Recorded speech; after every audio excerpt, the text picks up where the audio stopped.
wabarakatuh. Waalaikumsalam warahmatullahi wabarakatuh.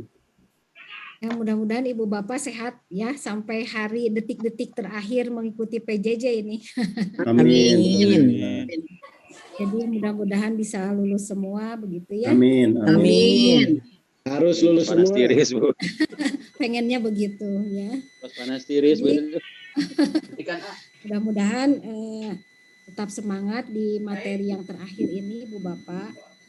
Materi ini lebih ke arah meringkas semua materi yang sudah diberikan. Kemudian Ibu Bapak diharapkan bisa mengembangkan dari implementasinya gitu.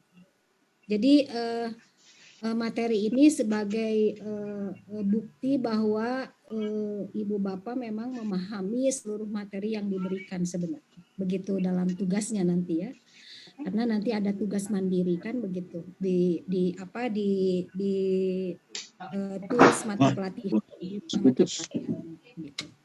Nah, ini Ibu Bapak tentu saja ketika kita mau mengembangkan program kita harus memahami programnya dulu kan begitu. Saya share screen dulu ya Ibu Bapak.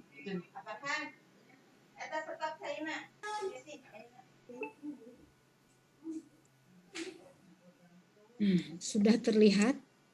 Belum. Sudah. Ada, Bu.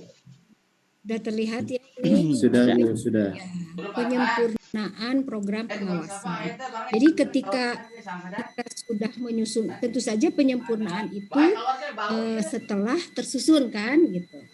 Nah, materi pelatihan ini diharapkan Ibu Bapak bisa menyempurnakan program pengawasan yang sudah disesuaikan dengan konsep-konsep yang telah Ibu Bapak peroleh di dalam pelatihan ini. Tentu saja nanti dalam implementasinya Ibu Bapak harus merewind dulu atau mengevaluasi dulu program-program yang sudah dilaksanakan, yang sebelumnya sudah dilaksanakan, yang sudah biasa dilaksanakan oleh Ibu Bapak. Baru nanti ada penyempurnaan. Nah, ini menunjukkan bahwa memang pelatihan ini materi-materi pelatihan ini merefresh pengetahuan Ibu Bapak yang sudah diperoleh sebelumnya gitu ya. Bukan berarti ini dari nol, tetapi ini melanjutkan dari apa yang Ibu Bapak sudah laksanakan sebelumnya.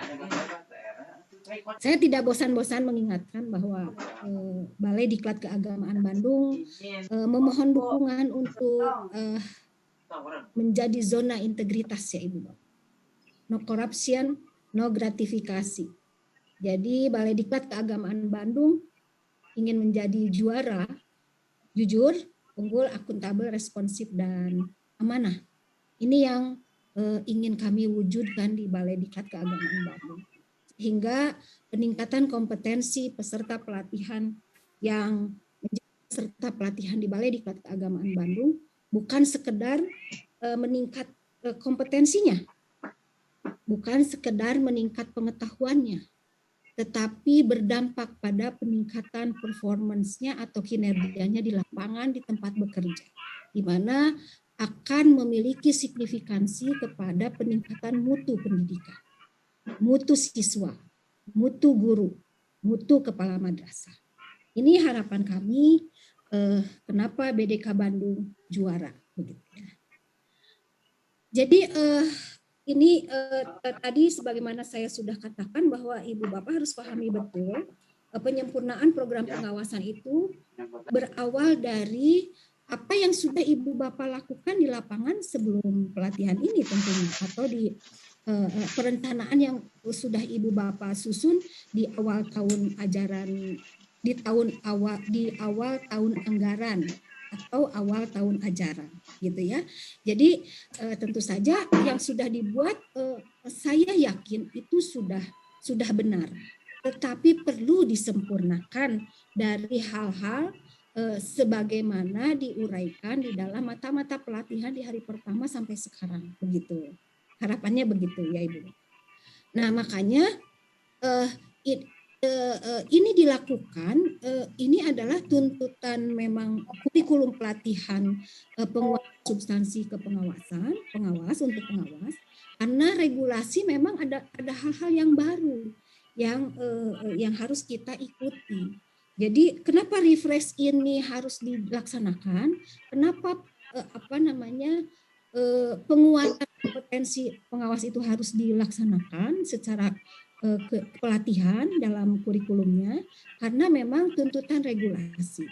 Jadi satu di antara persyaratan pengangkatan pertama dalam jabatan pengawas madrasah adalah telah mengikuti diklat fungsional calon pengawas madrasah dan memperoleh STTPP dari instansi pelatihan atau lembaga pelatihan yang ditetapkan oleh Mendikbud gitu. Nah, karena instansi pembina pendidikan adalah Mendikbud, berarti Menteri Agama pun harus mengikuti gitu. Karena sudah keputusan bersama Menteri ya di kabinet bahwa instansi pembina pendidikan adalah Mendikbud. Ya, instansi kita adalah pembina keagamaan, bukan pembina pendidikan gitu. Jadi kita harus mengikuti bahwa prasyarat pengawas itu seperti itu. Satu di antara dokumen yang harus disertakan pada saat pengajuan DUPAK, pada saat pengajuan kenaikan pangkat adalah STTPP diklat fungsional calon pengawas. Nah, pada kondisi saat ini kan ibu bapak sudah menjabat pengawas madrasah maupun guru PA. Jadi belum memiliki STPP sehingga terkendala dalam pengajuan usulan kenaikan pangkat, maka penguatan substansi pengawasan bisa dijadikan prasyarat, bisa dilampirkan gitu.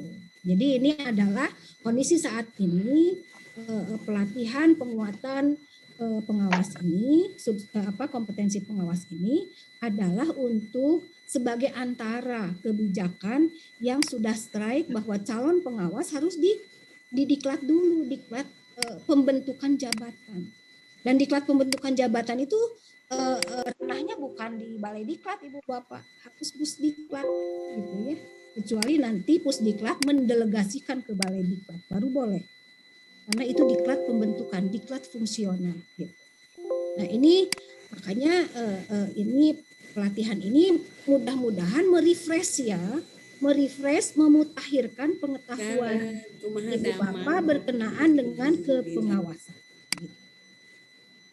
Nah, ketentuan tugas pokok pengawas sudah dibahas ya di dalam materi pertama. Pasal 5 Permenpan RB nomor 21 2010 bahwa tugas pokok pengawas itu pengawasan akademik, pengawasan manajerial. Ya. Jadi pengawasan itu di satuan pendidikan di madrasah. Maka programnya adalah pelaksanaan pembinaan programnya. Jadi tugas pokoknya itu adalah dua hal ini, ya, akademik dan manajerial, di mana di madrasah, gitu.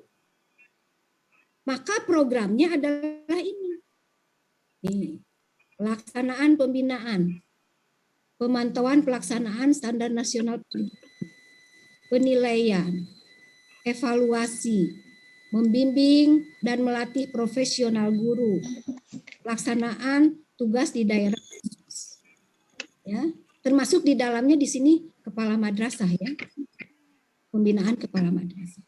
Nah ini adalah semua program yang dituntut di dalam program pengawasan begitu. Terus sebagai implementasi daripada tugas pokoknya sebagai pengawasan akademik maupun pengawasan manajerial, supervisi akademik dan supervisi manajerial. Di dalam supervisi akademik ini ada supervisi klinis, gitu ya. Ini harus dilakukan karena itu merupakan program yang harus Nah, ini semua saya yakin Ibu Bapak sudah menyusun. Bukan harus menyusun, sudah tersusun. Sudah dilaksanakan ketika sebelum mengikuti pelatihan ini. Nah, itu harapannya dievaluasi. dievaluasi untuk disempurnakan berdasarkan penyamaan persepsi di sesi ini, di sesi latihan ini, begitu ya. Jadi yang sudah itu dievaluasi, nah disempurnakan melalui sesi ini, gitu, melalui sesi pelatihan ini, gitu ya Ibu Bapak. Nah ini yang programnya. Nah maka di dalam kegiatan pelatihan pertama ini, ya KP1 ini kegiatan di dalam mata pelatihan ini Ibu Bapak diharapkan mampu memperbaiki, menyempurnakan penyusunan program pengawasan yang sudah dilakukan oleh Ibu Bapak, diadaptasi atau disempurnakan sesuai dengan penyamaan persepsi kita di 60 JP ini, di pelatihan ini. Kalau misalnya udah sama, ya alhamdulillah, gitu kan? Berarti rencana tindak lanjutnya tinggal pengembangan, kan begitu. Kalau belum, ya disempurnakan sesuai dengan apa yang menjadi tuntutan pada konsep yang sudah dibicarakan di dalam pelatihan di sini, gitu ya. Nah, kemudian yang keduanya, Ibu Bapak diharapkan mampu menyusun RTLPP, rencana tindak lanjut program pengawasan, gitu ya. Jadi kalau misalnya yang sudah kemudian dievaluasi, kemudian di sini masih supervisi klinis, belum ada sih supervisi klinis, padahal misalnya di beberapa madrasah sudah ada guru-guru yang ingin di supervisi klinis, gitu misalnya ya. Jadi Ibu Bapak kan sudah tahu perbedaan supervisi akademik dan supervisi klinis.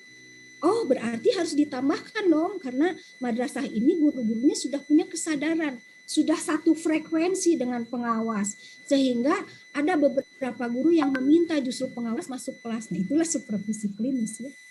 Itu berarti bisa disempurnakan tuh programnya begitu.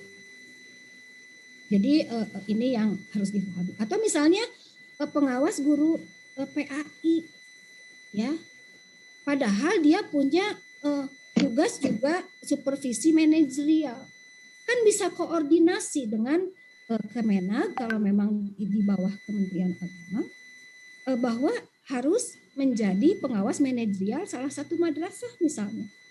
Dan guru PAI, kalau gurunya guru PAI, manajerialnya di madrasah atau di RA, dia madrasah dari RA mau sampai aliyah gitu. Itu bisa saja gitu ya, itu sebagai koordinasi nih, karena saya punya tugas pokok supervisi manajerial, padahal saya pengawas hanya guru PAI gitu ya. Nah, ini bisa koordinasi dengan Kementerian Agamanya gitu. Ini misalnya peserta mampu menyusun nih rencana tindak lanjut. Jadi Ibu Bapak di sesi ini bisa menjelaskan program pengawasan yang sudah disusun, mengidentifikasi hasil pengawasan yang sudah dilaksanakan, menganalisis hasil pengawasan, dianalisis berhasil atau tidak, kekurangannya di mana, kelebihannya di mana, gitu ya, sebagai salah satu best practice juga bisa, gitu ya.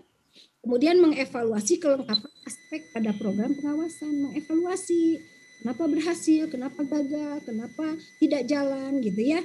Nah, kemudian merancang penyempurnaan penyusunan program pengawasannya dan menyajikan hasilnya. Ini harapannya gitu ya. Nah, kemudian yang selanjutnya adalah menjelaskan dari program yang hasil yang sudah disusun, rencanakan tindak lanjutnya. Ya, menyusun jadwal, menyusun rencana menyusun langkah-langkah rencana tindak lanjutnya dan menyajikan hasil tentang rencana tindak lanjut. Tentu saja ini yang harus dilakukan nanti di tugas mandiri yang sudah nanti akan saya bukakan di PJJ-nya, di kelas PJJ-nya ya. Ini hal-hal ini tentu saja tidak bisa dikerjakan di Zoom di tatap muka, tetapi akan menjadi tugas mandiri pada mata pelatihan ini gitu ya, individual. Padahal lah ya bagi ceramah ya.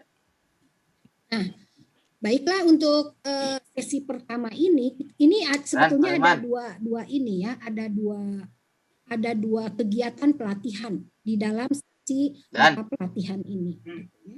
Nah, ini mudah-mudahan Ibu Bapak bisa memahami.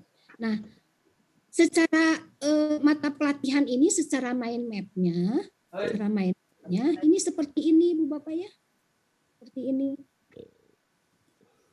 Penyusunan rencana tindak lanjut program pengawasan atau penyempurnaannya itu di dalam modulnya ada 3 pokok. Ada kegiatan pelatihan 1. Jadi pendahuluan mah biasa ya kalau di modul. Ada kegiatan pelatihan 1 ini yang harus Ibu Bapak paham. Kemudian ada kegiatan pelatihan 2 ini yang harus Ibu Bapak pahami. Nah, Ibu Bapak,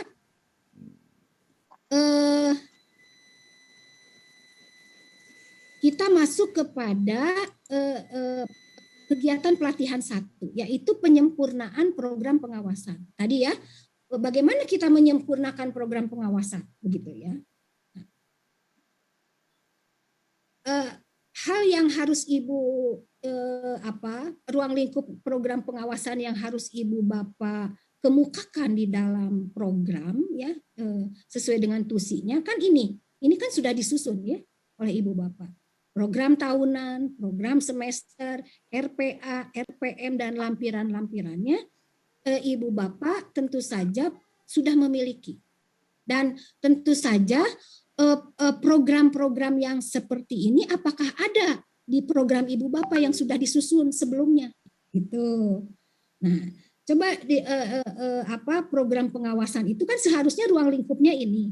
Kalau saya meyakini kalau ini udah biasa Ibu Bapak disusun, bukan?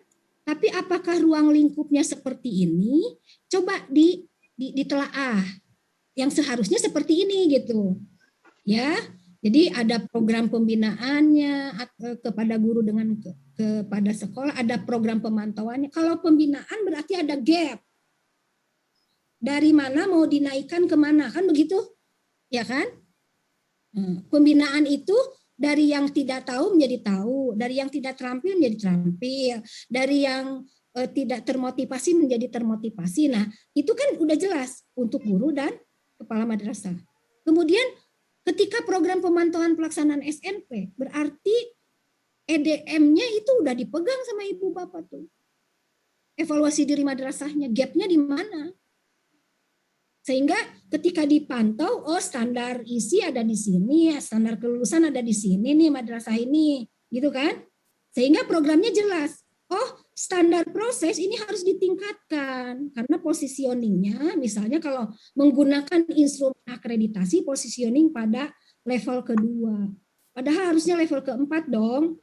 Tahun ini bolehlah hasilnya turunkan pada supaya disupport menjadi misalnya level 3 misalnya. Itu adalah program-program pemantauan pelaksanaan Standar Nasional Pendidikan. Kemudian program penilaian kinerja guru. Nah, ini yang PKG-PKB itu. Penilaian kinerja guru dan kepala madrasah. Ya. Nah, ini berapa sih jumlah guru yang baik, yang sangat baik, yang cukup gitu. Ya, tapi sebetulnya di akhir tahun itu harus baik semua minimal gitu. Supaya tidak terkendala di kenaikan pangkat. Nah, ini kan harus bimbingan Ibu Bapak. Kemudian program pembimbingan dan pelatihan. Jadi kalau pembimbingan pelatihan itu lebih ke arah kelompok ya. Tapi kalau pembinaan itu bisa individual. Ya. Jadi kalau pelatihan misalnya kelompok, ada beberapa yang misalnya menulis kemarin di tugas kelompok peningkatan profesional guru, misalnya peningkatan penulisan KTI, pembimbingan pada KKG untuk high order thinking gitu ya. Nah ini program pembimbingan pelatihan biasanya ke grup gitu, ke kelompok. Kalau pembinaan guru dan kepala madrasah biasanya individual itu, ya, atau misalnya beberapa orang yang di treatment gitu. Kalau pembimbingan keterampilan, kalau pelatihan biasanya pengetahuan dan keterampilan gitu ya. Nah, kalau pembinaan bisa saja lebih ke arah bukan knowledge, bukan skill, tapi lebih ke arah motivasi, lebih ke arah sikap gitu ya, culture. Nah itu sudah ada belum gitu ya. Nah, kemudian ini dari yang ibu bapak susun, jadi semua yang ini kan sudah ibu bapak susun nih, pasti udah punya lah ya. Nah ini ruang lingkupnya kayak gini enggak gitu. Nah ini yang harus ditelaah gitu ya, ditelaah di dalam penyempurnaan program pengawasan kan, penyempurnaan program pengawasan berarti udah punya program. Nah jadi ini jadi ibu bapak harus menganalisis yang sudah dilakukan ya, yang sudah dilakukan. Jadi ini dianalisis. Jadi hasilnya seperti apa sih program yang sudah berjalan? Ya, mengamati, menganalisis hasil, kemudian mengevaluasi. Gitu. Jadi di sini ibu bapak diharapkan bisa mengevaluasi diri di dalam kelengkapan aspek program pengawasan dan BIMLAT profesional. Maka setelah hasil analisis dan evaluasi ini baru ibu bapak penyempurnaan program. Baru nanti bisa menyajikan hasil, sampai menyajikan hasil nanti di tugas individual gitu. Ya, jadi dievaluasi dulu yang sudah dilakukan, dievaluasi. Gak apa-apa adanya, tapi kita sempurnakan. Tentu saja kesempurnaan itu tidak mutlak harus sempurna perfect dari kita. Sedikit-sedikit aja. Kalau kita evaluasi diri ketika kita hari ini evaluasi diri ada pada positioning angka 5, nggak apa-apa penyempurnaan itu sampai angka 6 di RTL-nya gitu. Nggak apa-apa, sedikit-sedikit aja sesuai dengan kemampuan kita. Dan dengan rambu-rambu kita melaksanakan tugas pokok, tugas dan fungsi dari jabatan pengawas begitu. Nah, maka langkah-langkahnya seperti apa? Cermati rencana yang telah dibuat pada program BIMLAT profesional yang dimiliki oleh ibu bapak. Sok cermati. Identifikasi komponen dan dokumen program pengawasan sesuai ketentuan. Program pengawasan itu harusnya seperti apa sih? Gitu. Nah, dokumen yang kita punya gini, seharusnya seperti ini. Nah, begitu kan? Cermati program pengawasan yang telah Bapak Ibu buat. Bandingkan program pengawasan yang telah Bapak Ibu buat dengan ketentuan yang kita sudah menyamakan persepsi nih 6 hari ini. Hampir 10 hari ini gitu ya. Gitu. Jadi 6 hari efektif gitu ya. Nah, jadi sok dibandingkan antara. Jadi konsep kebijakan itu sebagai cermin. Apa yang kita lakukan itu real kondisi. Cerminkan pada ketentuan gitu. Kemudian lakukan penyempurnaan apabila belum sesuai. Jadi penyempurnaan itu kalau belum sesuai, kalau udah sesuai ya tinggal mengembangkan. Maka dari situ ibu bapak analisisnya akan bisa disajikan penyempurnaan program pengawasan. Begitu. Jadi kuncinya kita mampu merefleksi, mencerminkan diri kita, mengevaluasi diri kita pada standar yang harus dilakukan sesuai dengan ketentuan peraturan, ya peraturan berkenaan dengan jabatan pengawas, gitu. Nah ini nanti ibu bapak bisa menyajikan. Nah seperti ini program pengawasan yang penyempurnaannya itu. Yang pertama kan tentu saja secara sistematika nanti ada di modulnya. Ini ada identitas.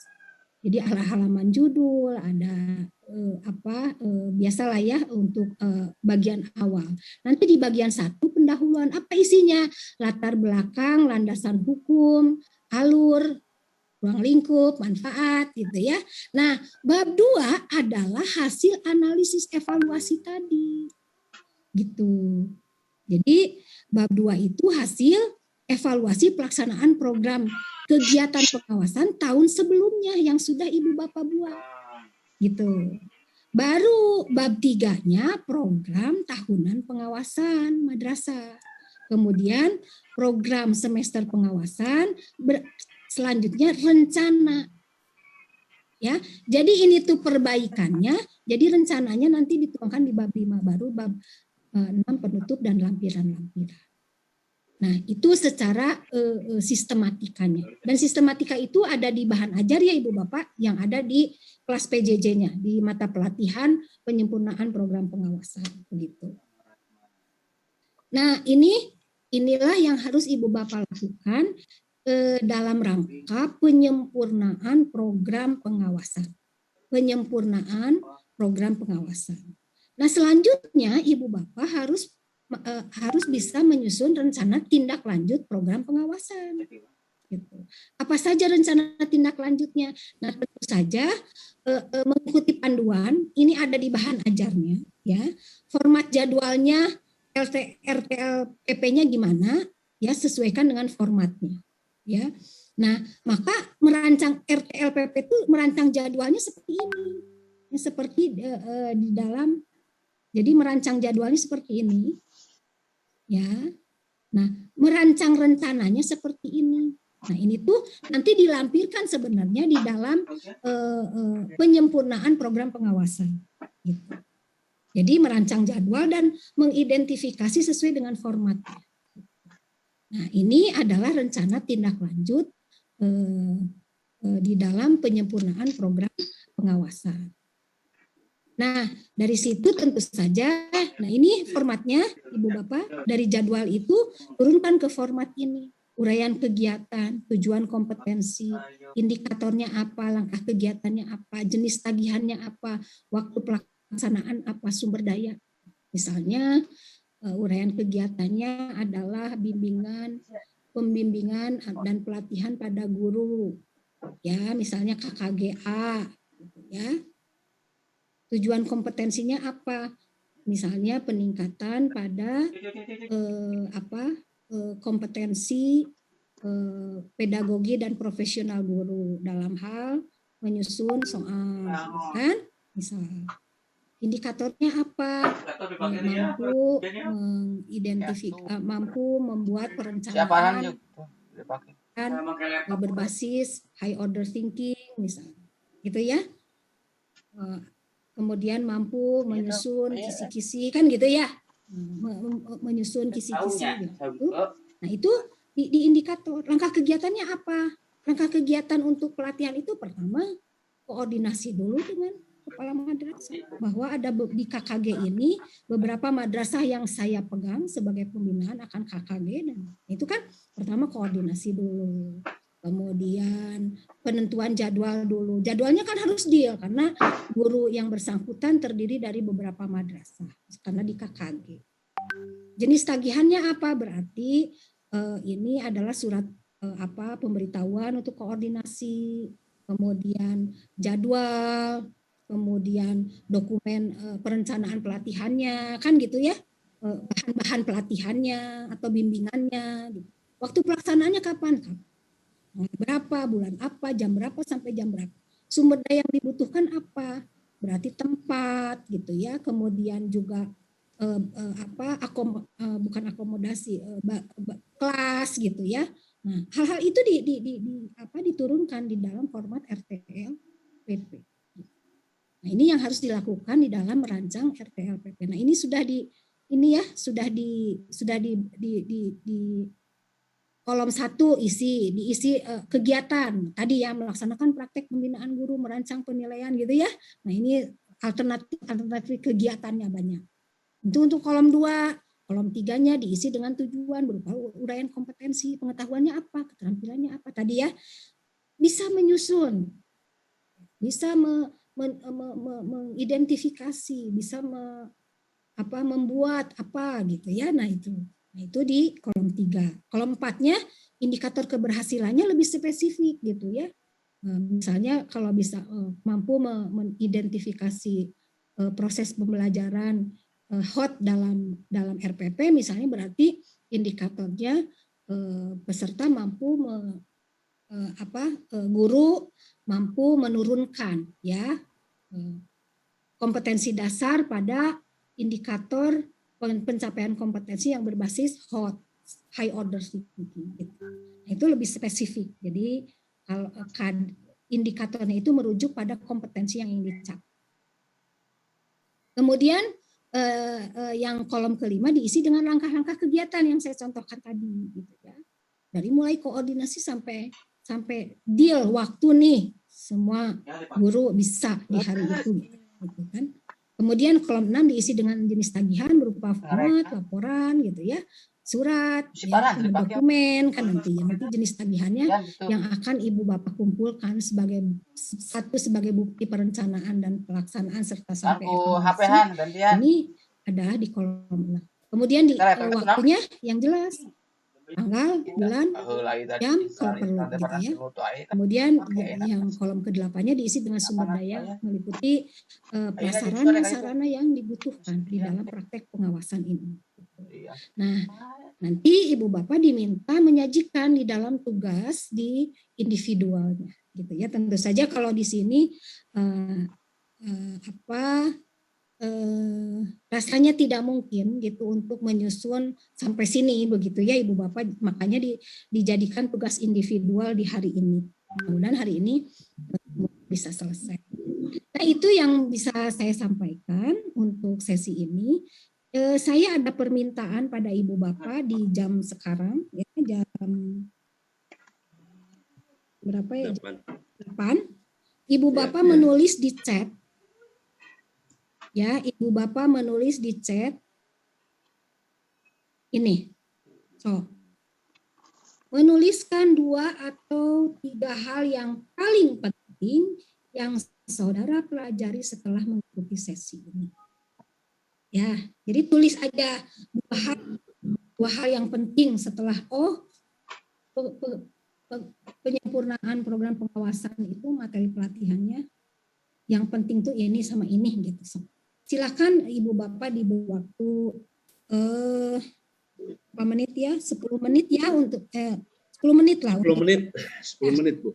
Silakan ya, 10 menit untuk menulis di chat ya, ibu bapak. Siap. Oke.